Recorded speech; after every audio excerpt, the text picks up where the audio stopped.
My wife announced, "I'm pregnant with your brother's baby, accept it." I responded, "Congratulations." Then I revealed his vasectomy from 5 years ago. When the true father was exposed as her sister's husband, the family shattered at Thanksgiving. I'm Jake, 32, and was in our living room when Rochelle, 30, my wife of 6 years, walked in with a smug grin. Our marriage had been rocky for months. Dead bedroom, endless fights over finances, her spending every weekend at her sister's. I was about to suggest therapy when she said, "We need to talk," sitting across from me, not beside me. Warning sign. I'm pregnant. My first thought was confusion. We hadn't been intimate in 3 months. Before I could speak, she added, "It's Damon's." Damon, my younger brother, 29, a thriving contractor who'd just bought a house, my best man at our wedding. She sat there, arms crossed, looking almost proud.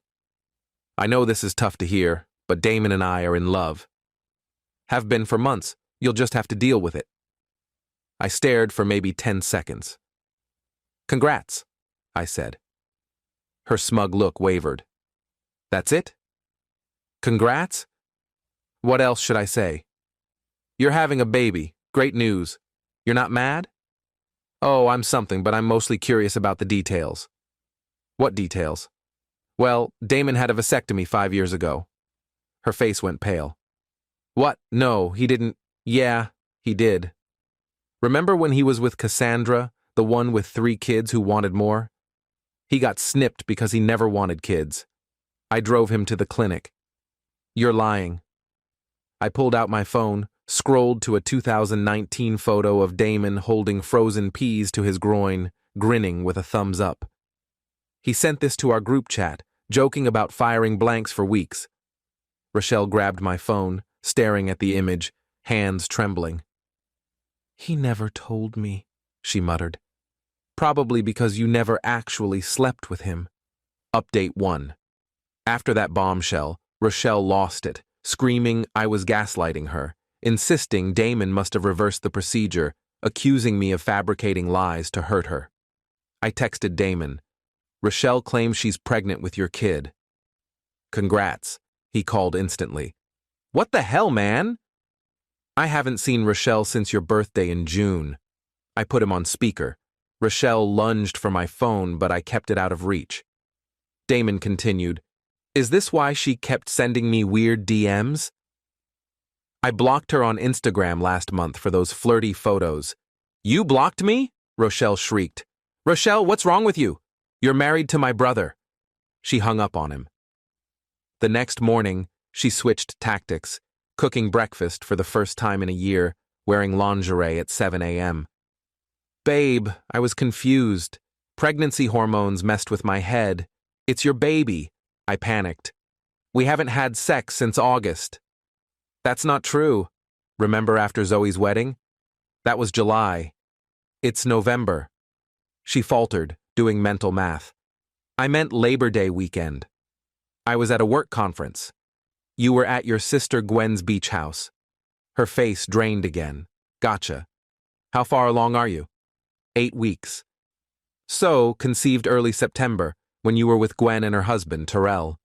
She stood so fast her plate flipped, eggs splattering. "I'm going to Gwen's." "Great. Pack all your stuff while you're there."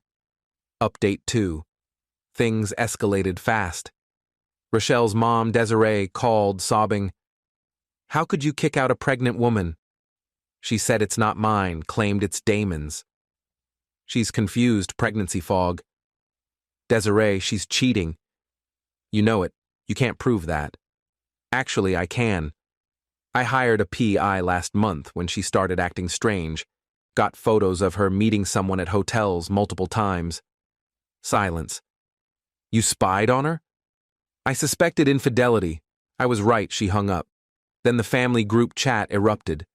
Rochelle added everyone, my parents, her parents, siblings, cousins, posting a long rant about me abandoning her and our child. My mom fired back. "Didn't you just say it was Damon's?" Rochelle. I was confused. Damon. "I'm sending my vasectomy records to everyone." I've been sterile for 5 years. He did, sharing the full medical file. Gwen, Rochelle's sister, wrote, "This is private. Stop airing family drama." Odd response for someone uninvolved, right? Then Imani, Rochelle's other sister, dropped a bomb. "Gwen, wasn't Rochelle at your place for 3 weeks in September?" Gwen left the chat. Terrell, Gwen's husband, left. Rochelle left. My dad. Thanksgiving's gonna be weird. Update 3. Terrell called, first time ever, directly. "We need to talk man to man." We met at a sports bar. He looked wrecked, eye bags, unshaven, wearing clothes from his Instagram story 3 days prior. "Did you know?" I asked. "Not till the group chat, but it clicks now." Gwen's been weird, guarding her phone, accusing me of cheating out of nowhere. "You think Rochelle and Gwen—" "No, man." He took a long sip. "Rochelle and me." "What?" "Labor Day weekend, beach house. I got blackout drunk, woke up on the couch, shirt inside out. Rochelle was off the next morning. Gwen said I passed out and she put me to bed, but—" "You think Rochelle—" "I don't think, I know. Found a video on our cloud from the bedroom security cam." My stomach churned. "At the beach house?" "Yeah, installed for break-ins. It auto-uploads." He showed his phone, just the timestamp, September 2nd, 3:27 a.m. Rochelle sneaking out of their bedroom, hair messy, shoes in hand. Gwen was out cold on Xanax and wine. She takes anxiety meds, sleeps like a rock when she mixes them. "So Rochelle waited till we were both out and—" He couldn't finish. "That's assault if you were that drunk. Try explaining that to anyone. A guy saying a woman assaulted him while his wife was in the bed?" We sat silently. "The baby's probably mine," he said. "Timeline fits." "What now?" "No clue, but Thanksgiving's tomorrow at Gwen's mom's. Everyone's there. I'm going with receipts, update 4. I wasn't planning to attend Thanksgiving, hosted yearly by Rochelle's family, but Damon texted our group chat. "Bro, you gotta come." Terrell told me something. Trust me. My mom called. Desiree insisted you be there. Rochelle has a big announcement. Against my instincts, I went. The room was a powder keg, Rochelle whispering fiercely with Gwen, Terrell at the table's far end chugging bourbon, Damon beside my parents, aunts, uncles, and cousins sensing drama, but clueless. Desiree clinked her glass. "Before dinner, Rochelle has something to say." Rochelle stood, radiating confidence. "Despite struggles in my marriage, I'm thrilled to announce I'm pregnant." Scattered claps, some puzzled looks at the struggles comment. She looked at me. "I've decided to raise this baby with someone who truly loves me, who's been there through it all." She grabbed Gwen's hand. "My sister and I are moving in together to raise this child as a family, with or without the deadbeat dad." "Wait, what? Was she implying?" Gwen looked confused, but smiled. Yeah, I'll always support my sister." Terrell stood. "I've got something to share too." Silence. "Since we're on the baby topic, let's talk about how it was conceived." Rochelle paled. "Terrell, don't." "No, everyone should know." He connected his phone to the Bluetooth speaker. Audio played, September 2nd, 3:47 a.m. Rochelle's voice slurred. "He won't remember." Gwen's out cold. Terrell, barely conscious. "What?" "What are you doing?" "Stop, Rochelle." "Quit whining. You've been flirting all weekend, Terrell." "No." "Get off, Rochelle," laughing. "Gwen's unconscious. I slipped extra Xanax in her wine." "Relax," Desiree gasped. "Turn it off." "There's more," Terrell said. "Security footage of her leaving our bedroom, plus PI photos of her buying Plan B the next day. Guess it didn't work." Gwen stood, glaring at Rochelle. "You drugged me." "Slept with my husband." "It wasn't like that. He came on to me." "We heard you admit to drugging me." "That's out of context." "What context makes this okay?" Gwen screamed. Rochelle turned to me. "This is your fault. If you'd been a better husband—" You drugged your sister and assaulted her husband because I was a bad husband? The room erupted, Desiree sobbing, Gwen lunging at Rochelle but restrained by cousins, Terrell tossing his wedding ring at Gwen's feet and storming out. My mom prayed aloud. Damon recorded it all. Rochelle tried one last ploy. I'm pregnant. You can't do this to a pregnant woman. Imani laughed bitterly. You admitted to sexual assault on tape in front of everyone. It wasn't assault, he wanted it. We heard him say no drunk. Rochelle grabbed her purse and fled. Gwen collapsed, sobbing. Thanksgiving was done. Update 5. The fallout's been wild. Terrell filed a police report with the audio, video, and Plan B receipt as evidence. Rochelle's been begging everyone to make him drop it. She showed up at my apartment at 2 a.m., pounding the door. Please help me. They say I could go to jail. You drugged and assaulted someone. It wasn't assault. We were drunk. You admitted drugging Gwen and Terrell was unconscious.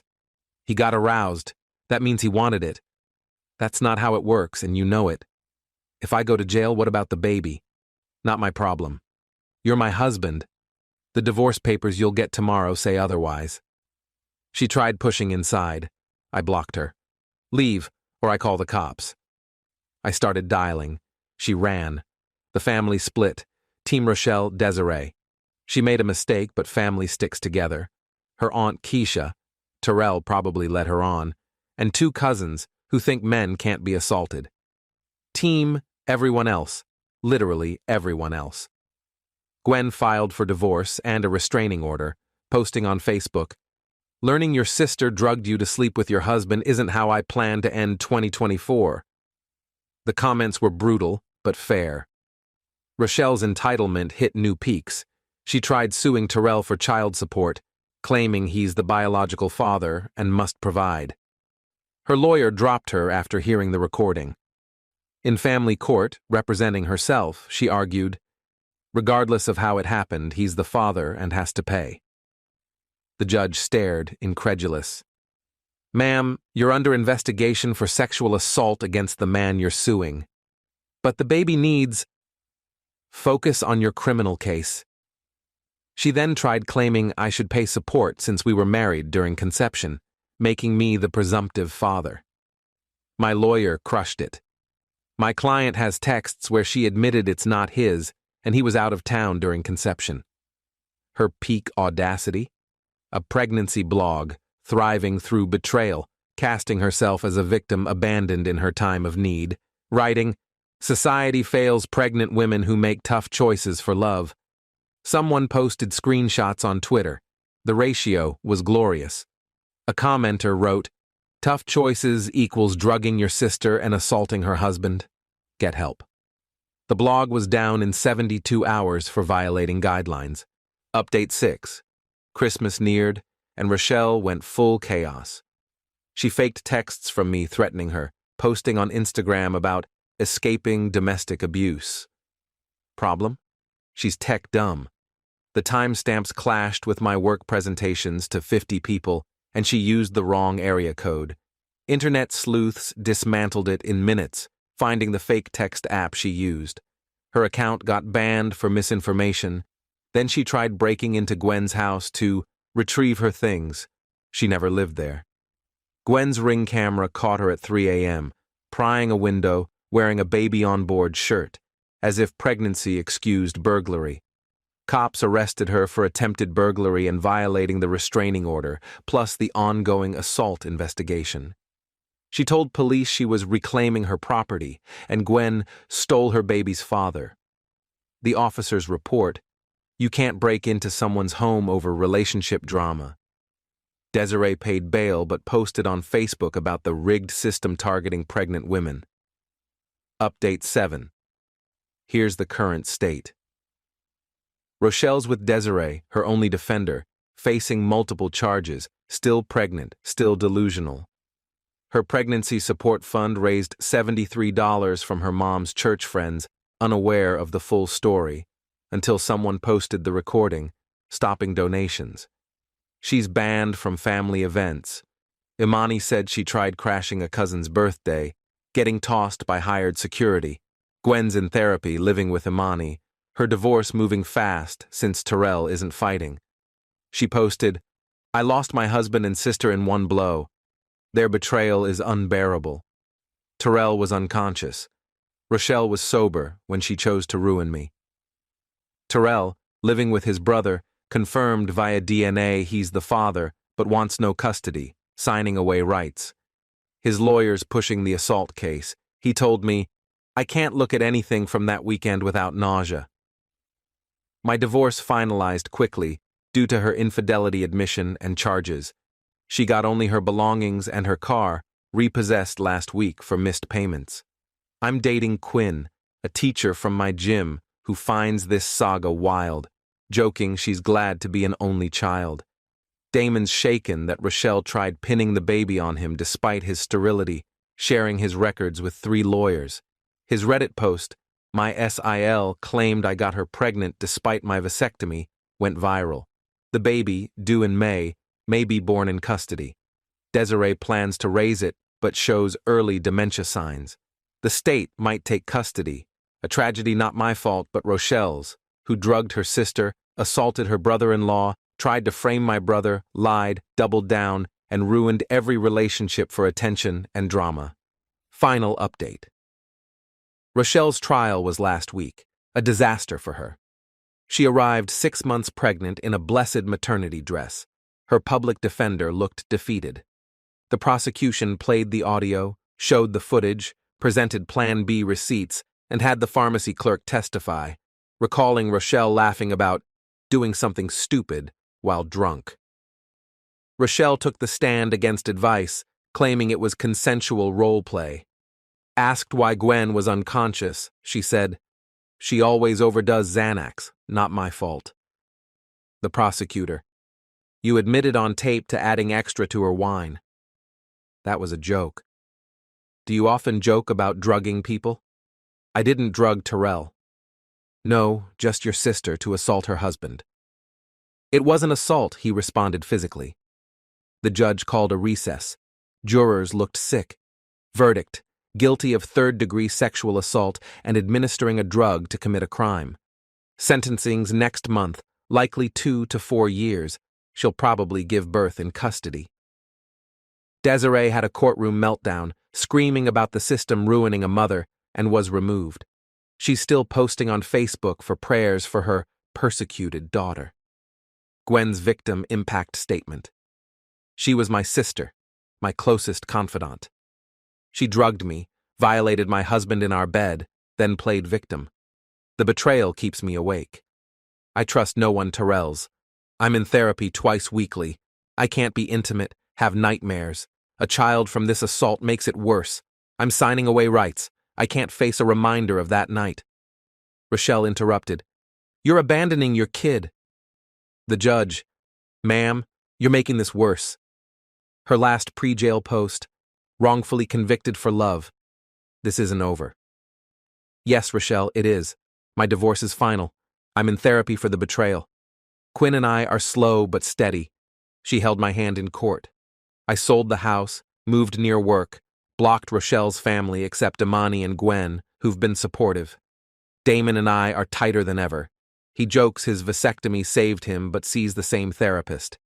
The baby's fate is heartbreaking, born into chaos through no fault of its own. Desiree's dementia worsens. The state may intervene. That's on Rochelle, who chose to destroy everything for selfish thrills. I'm moving on, living my life. If your partner claims they're pregnant with your sibling's kid, run. But check if your sibling's sterile first. Saves drama. Edit. Yes, this is real. No, I won't share court documents or names. Terrell's in therapy for male assault victims with a specialist. Men can be victims too. Edit 2. Stop hunting Rochelle's social media. She's in jail. Let it go. Edit 3. For those asking about Thanksgiving recipes since ours imploded, Mom's mac and cheese is killer, but her secret's a drama-free family, so sort that out first.